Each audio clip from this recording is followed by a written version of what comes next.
Thanks, Allison.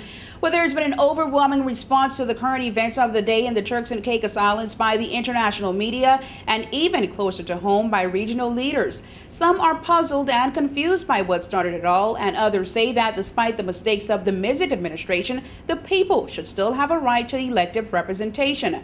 One such view is being expressed by former Bahamian Foreign Affairs Minister Fred Mitchell, who criticized the recent British takeover in the Freeport News. Despite the overwhelming evidence of the Commission of Inquiry, which pointed to systemic corruption and serious dishonesty, and asked that former Premier Michael Mizek and 4 of his former government colleagues be criminally investigated, Mitchell says he is deeply disappointed by the actions of the UK government. Mitchell is quoted as saying in a Freeport News article, quote, "It is deeply disturbing that the right to trial by jury is also suspended. The position of our party is that the British ought to have found another way to deal with the issues of alleged corruption in the Turks and Caicos. This position is well within the public policy on this matter by CARICOM, of which we in the Bahamas are a member," end quote.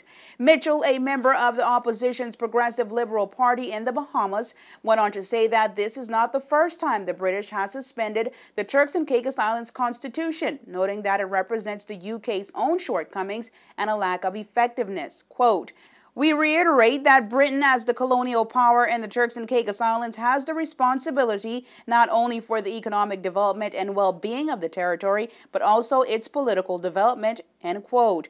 And Bermuda's government, Senator Walton Brown, was quoted in the Royal Gazette as stating that Bermudians should also speak out in support of the Turks and Caicos residents. He feels that the UK government's direct rule imposed on the Turks and Caicos is unjustifiable. Quote, "The UK action is clearly excessive. I believe that there are systemic challenges in the TCI, but the remedy the UK has imposed to deny the people the right to participate democratically in their own country is the wrong strategy," end quote.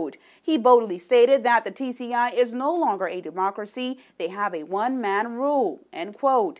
Senator Walton continues, "It shows you the extent to which the UK government can act without democratic discussion in the overseas territories." He went on to say that that's one of the very serious developments to come out of all of this. All of this should be worrying to every single person living in one of the overseas territories, end quote. On Friday, August 14th, part of the Turks and Caicos Islands Constitution was suspended, and on Tuesday, Governor of the Turks and Caicos Islands, His Excellency Gordon Wetherill, announced his advisory council, a team of 7 belongers who will advise him on the way forward, and by the end of this week, he is expected to announce the Consultative Forum, a group which will consist of 12 to 15 belongers who will work with the governor on passing new legislations. For WIV4 News, I'm Angie Toussaint.